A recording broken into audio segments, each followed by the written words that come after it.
saying is aloha. And so everybody would respond back, aloha. Aloha. All right, we're going to have some group activities coming up soon, so I actually might even use some of those. So pay attention for either hala or aloha. We'll see which one I use, okay? Some quick share-outs from what you guys completed with your 2 tasks you had, right? Your action planning task, and I think they're both kind of like action planning tasks, if I remember correctly. So can we get some people to share out? Don't make me point at you. Don't make me call you out. Sherry will make you. What's on your action plan? And solving all the problems with deaf education. Those 2 things. Those 2 things. You guys didn't do that during your break? Didn't solve all the problems? Oh, we have a comment over there. All right. Well, Raven had come to our school, and we were talking about how we could get a parent to observe their child without the child seeing them. It's a little bit more behavior than deaf. But some other colleagues heard us and they liked the idea, so now they're going to take it back to their district. So we're kind of spreading the word about how to work with kids in our classroom. Great.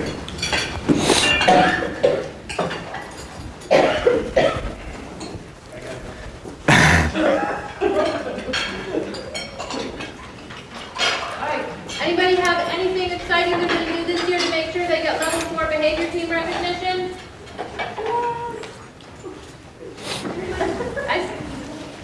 She wanted to bring up another topic though. Okay. Huh? No. Just tell them what we were discussing. I think one of the things one of the things in our particular school is we've had a lot of changes in administration. So in terms of having something that's consistent, and also in our school, we're having quite a few of our special ed people retire within the next 3 years. There's almost 3/4 of us that are leaving. So how do you, I guess for us, it's who do we train? Because it's this constant movement. And then also in terms of in our buildings, getting the new administrators kind of familiar with whatever, or do you go to like the district people, or where do we go? Yeah. It's like starting over every 2 years, 3 years. Yeah. And I've discussed with her that some of the other people here have changed administrations while they're coming here, and had to convince them that continue to come to these meetings was a good idea, and they had to show the benefit of not only improving their behavior team, but I was mentioning to her that if you mention on your building improvement plan or your district improvement plan that you're attending these meetings and that was good for your district, you need to tell your administrators that also. Yeah. Things like that would be beneficial to you. Yeah, can I respond to it, or? I kind of heard a couple of things there. One, who do I invest in to train? And so the piece there is thinking of those people that will stay. I know you have a number of people that are retiring. So finding those people that, again, we can't predict it. I worked in Ravenswood City School District where about 40% of the staff changed every year. And so to get a sustaining program, what we did was, and we actually applied the principles that Kent McIntosh, George Sagai, and Rob Horner talk about sustainability, is we do continuous regeneration. So if we have a practice that works, for example, practical FBA or first step to success or whatever we're using in our district, then we need to make a plan to, one, get it into like the policy, kind of what I overheard, the idea of this is how we run business and we go to these trainings every year because we got to make sure our people are well trained. And then the other piece is to make sure that not only is it written about, but you actually are training again. And some people are like, oh my gosh, we got to do this training again. But lo and behold, if you have high turnover, and in fact, you know, some people are 3 trial learners, so maybe not until the 3rd year will they actually know the content, right?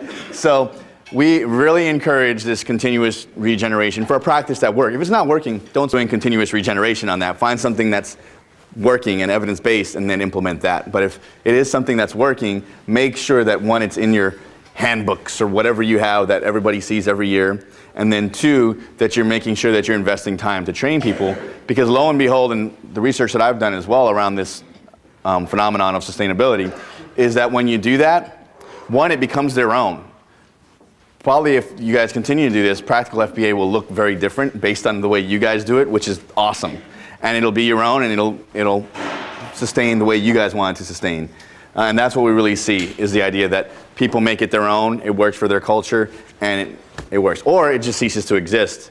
And sometimes it ceases to exist because it just wasn't effective.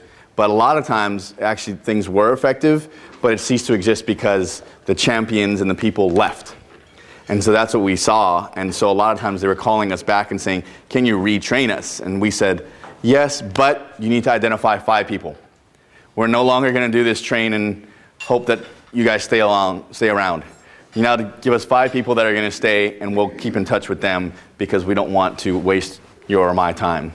Does that make sense? Sorry if I was long-winded with that answer, but I am pretty passionate about the idea of implementing things that sustain. So, yes? With when we've done little mini trainings that we bring back to the co-op or we bring back to the district, we've started talking to the administration to see if we could videotape the little mini trainings, and then that way you have kind of a permanent product that any new staff that get hired maybe in the middle of the year could watch it, Yep. or at the start of next year people need a refresher, or there's one particular person who is a free trial learner and wants to see it again on their own, they could view it over and over again. So if you're feeling confident in the information that you have to share with other people and you feel like it's something that will have some longevity, you know, maybe put it together in a permanent product with a PowerPoint with notes and a video that goes along with it that could be archived, and it can be spread around even beyond just trying to maintain the knowledge for those who are retiring, but just to kind of pass the knowledge along to other people who might be there and don't have access to come to these trainings. Yeah, and great segue into the reminder that you gave me of the wiki, the website, where this materials are. Sorry, that's my Hawaii isms there. basicfba.pbworks.com has all of this information there for you. Most of it you can download and even change some of the slides and stuff. The manual is PDF format. If you really need it in Word format for some reason, let me know. I'm not that prideful to worry about you changing my stuff too much unless you go off on a tangent and teach bad things, right? So, but you guys saw the website. You can access those things pretty readily. Let me see if I can show you the quick reference and the forms, because that's something. Oh, great. Oh, well, my connection's not working. But the quick reference and the forms actually have links to the forms and all the things that you need to, and once you've done the training, to just tell people, go remember that, go check that, go get the form from there. You can type in your BSPs if you want on these forms. So, okay, sorry, this is not working for me. All right. So, we talked about there are 5 steps to developing a behavior support plan. I spent a lot of time kind of giving you more of the critical features. And that's the important piece, to make sure that people understand the practices around what we do. There's also the actual systems and implementation piece now. And so once you've developed your support plan, you want to make sure that you come up with an implementation plan, evaluation plan, and have follow-ups. And on page 90 and 91 in your manual, it looks kind of like this. And it's kind of like a blank version of kind of what we've been doing with our little examples here. And so you could take both of these sheets, and if you have your filled in summary statement from your, start then planning. And again, using those rules that I taught you, and we're going to review them really quickly soon, but want to make sure you help your teams develop a plan using this competing behavior pathway, page 90. Thank you. And then, of course, I like this handy dandy form on page 91, because I played a role in helping design it, 1. But 2, it prompts the team along to not just come up with these great strategies, but now, okay, so prevention. We said we were going to do this. We were going to modify his assignments, or whatever it may be. Who's responsible for it, and by when are they going to get that into place? For teaching, we're going to teach him how to use his picture exchange communication system. Who's going to be responsible and by when? And really getting the team to come up with steps. And then, of course, having a plan and writing in at that meeting, when's the follow-up date going to happen? Because we're going to follow up to see if Sheldon did what he said he was going to do and came up with that system and evaluate that. So these are forms that we commonly use with teams, and they find them to be very useful and quick and dirty, for lack of a better term. So, but I want to revisit the critical features, okay, and make sure you guys got this down, okay. We want to make sure that we do, of course, the first R, replace the problem behavior, right, with something that's socially acceptable, efficient, and of course based on the function. We want to come up with antecedent strategies that directly address the triggers and of course address the function. We want to correct the behaviors by quickly and effectively redirecting the student to that replacement behavior, and extinguish the behavior by not letting that problem pay off, and of course reinforce replacement and desired behaviors, remember, based on the function. Okay?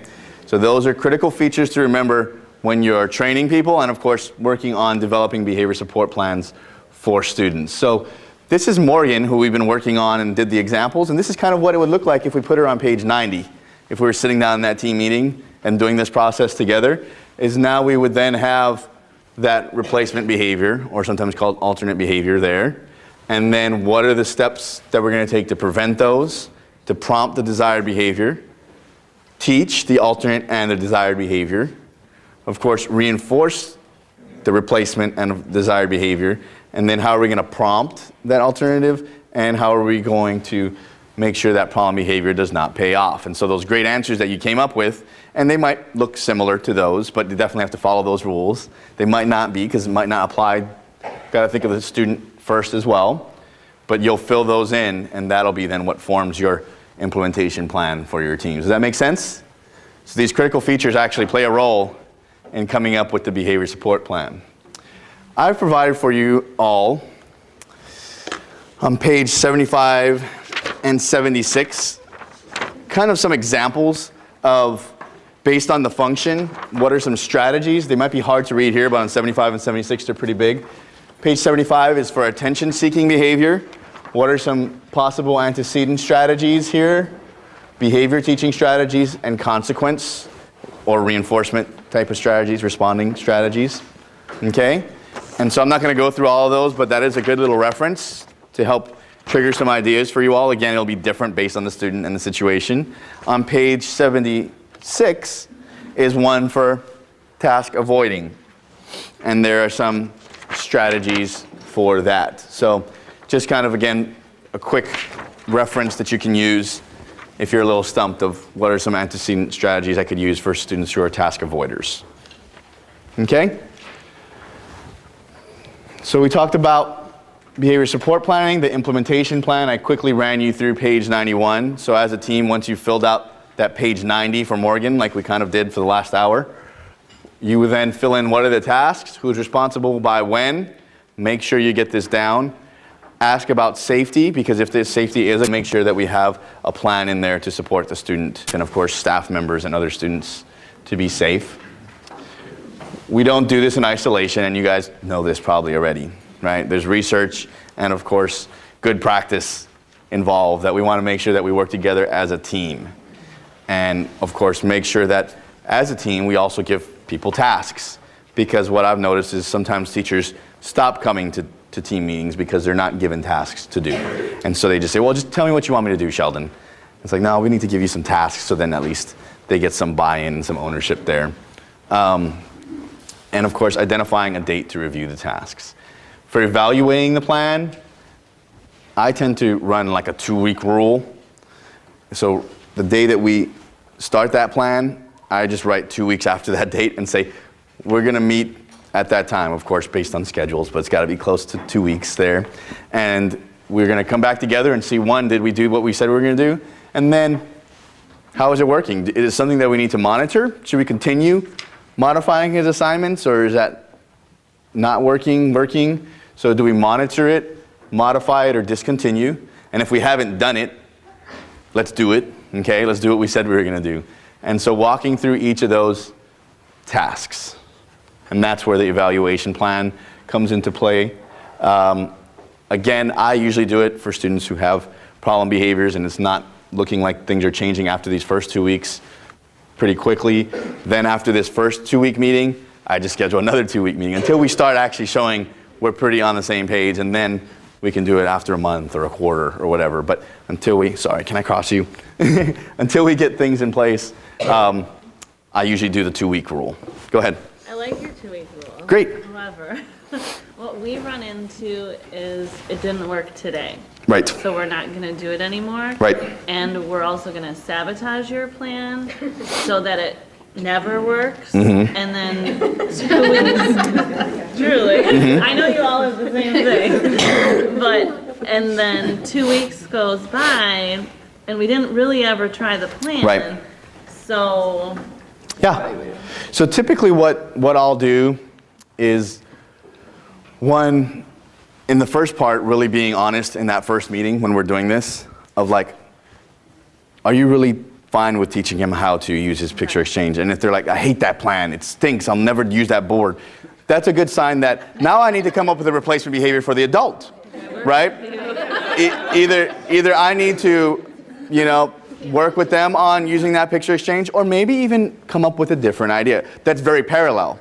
Does that make sense? So it still has to follow those rules, but you're never going to implement the picture exchange thing, so I need to come up with something else that you will do. And almost, you got to be a good little, kind of a lot of public relations here, right? You got to kind of hear what they're saying and like, well, but you're pretty good at sign language. Would you be willing to teach them how to ask for it using sign language, or whatever it might be? And then that way, oh yeah, and it's their idea now. So that's one, to prevent these sabotagers. When it is the sabotagation, is that a word here? Sabotaging process. Great, I'm on video too, mispronouncing words.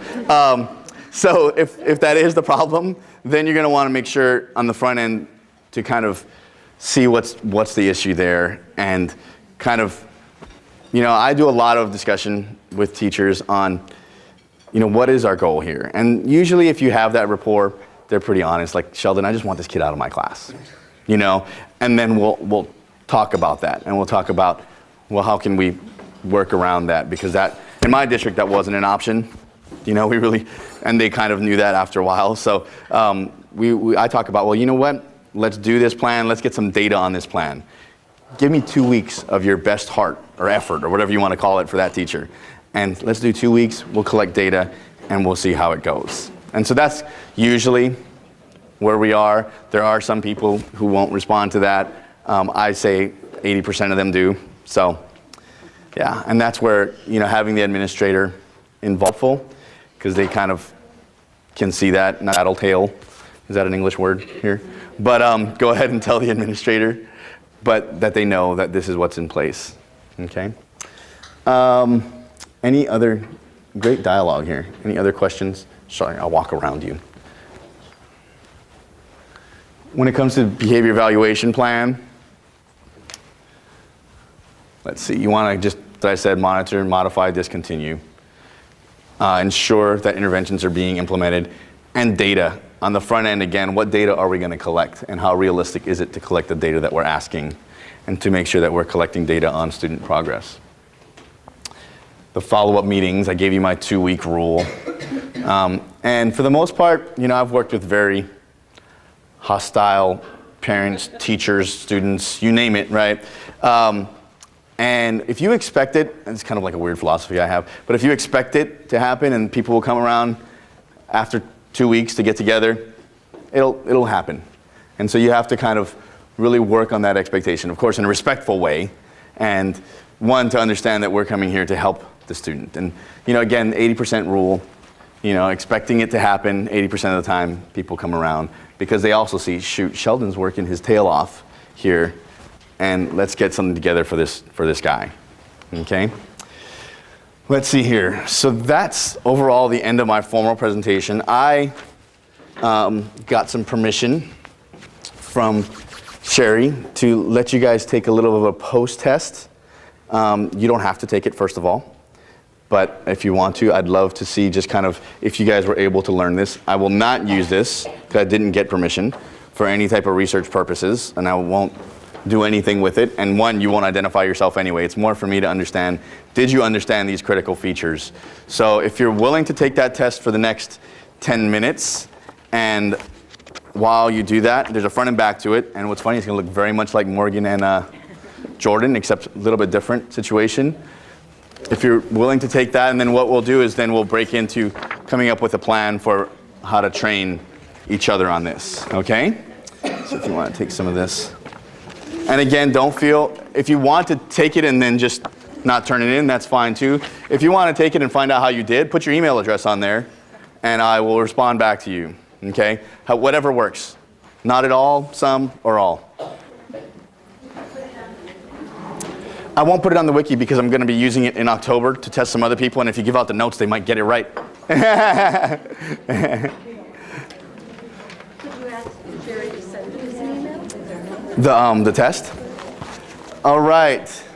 So what I want to do is I want to go back to that hand-raising survey I had earlier in the day of who of you have done more than 4 FBAs before? Can you raise your hand for me? More than 4 FBAs so far in your lifetime career. Wow, there's a number of you. Okay. 4 or more ISRC trainings. 4 or more ISRC trainings. Wow. We'll go with the smaller number of the 4 FBA. So those of you that did 4 FBAs, why don't you come up here and join me? We're going to sing a song. I'm just joking. Come up here. 4 or more has to go to the front of the room. Yes, you got to come to the front of the room. I did not. So come on. If I have to be up here all day, you're going to come up here. We're going to break up groups because of this. Don't worry.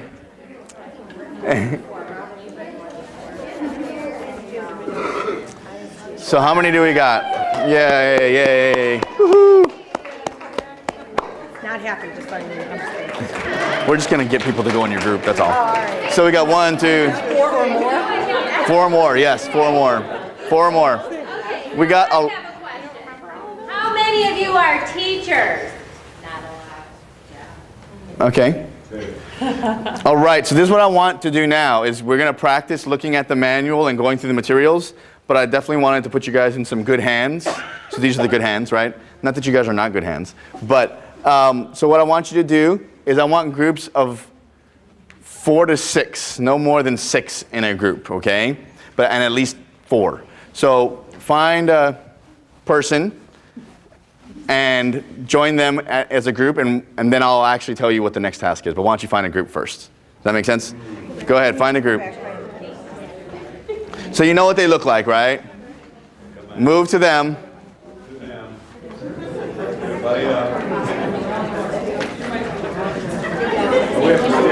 I'll give you guys about 20 seconds to find a group. Please move to one of these beautiful people.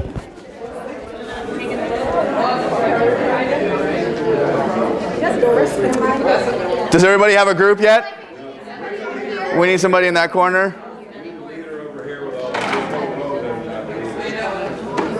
I should have assigned you guys corners. Can our experts raise their hands, please?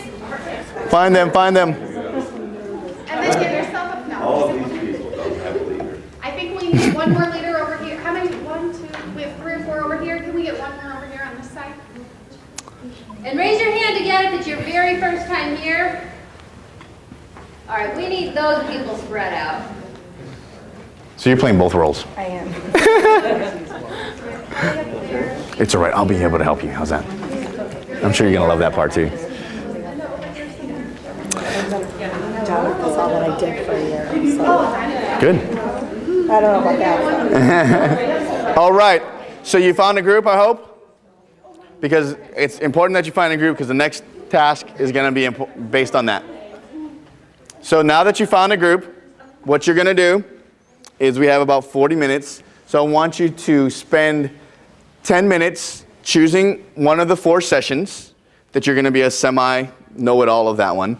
And look at that one for 10 minutes. See how if you could figure out how to go ahead and implement it. We talked about it today, but now I really want to see you're going to do this. We're acting like you're going to do this.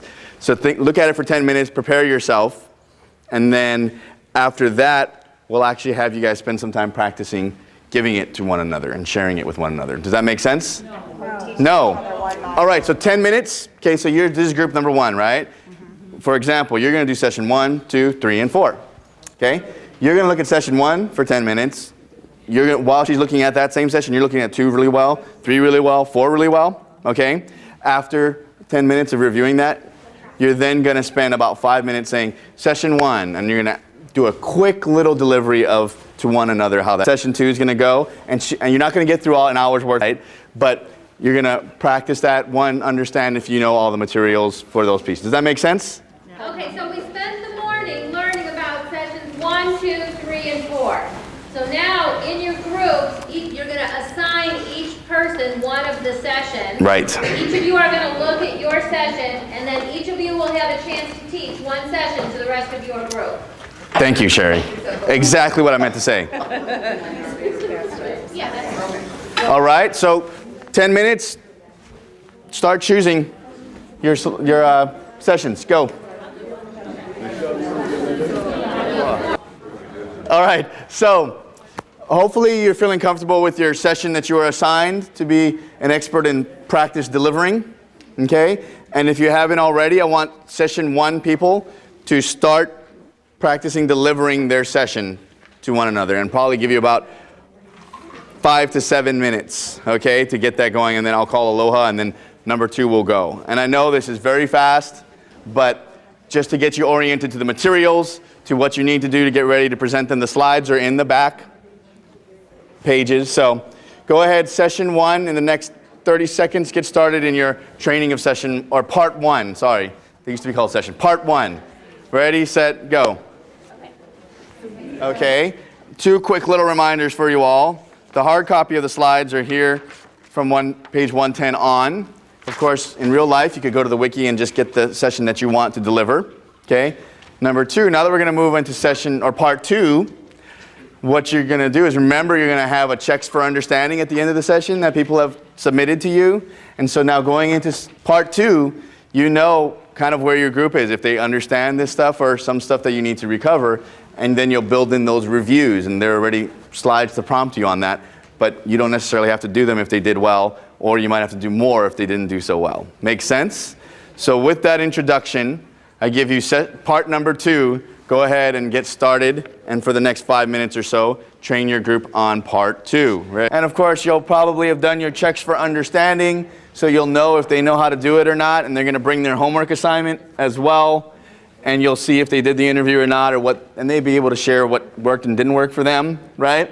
And then you're going to start session number 3. So the slides are again after page 110 or so. Look for session part 3. And session 3, part 3 people, go ahead and start practicing for the next 5 to 7 minutes. Ready, set, go. 3. Part 3 sounds like it got off to a start, right? Remember, you're training on these parts of the manual. You've taught them how to do an ABC observation by using those videos and those scenarios in the ABC recording form. And they're going to go home and do one, right? And they're going to bring it back and show you and tell you what worked and what didn't work, okay? And you're going to help problem solve quickly in the beginning of session 4. And then you're going to start session 4 with your review. Kind of like, remember what I did, disruptive student, and we walked into Morgan, okay? So that's where we're at right now. So I want the part 4 people to, for the next 5 minutes, to start training their group on the beginning of part 4. Okay? Ready, set, go. All right, so. Aloha. Aloha. All right, well, I am glad that you guys had some great discussions around all of the parts of the manual, and it sounds like a lot of other things as well. So I wanted to remind you all again that these materials are available on the wiki, as well as I am very accessible via email, so you can email me if there's any questions, concerns. So with that, hopefully you have a better understanding of not only how to do FBA and behavior support planning, but also how to create capacity in your schools or in your districts, and really training other people on how to do FBA and BSP. So I thank you for your attention. I know Sherry probably has a few closing announcements, but thank you guys very much.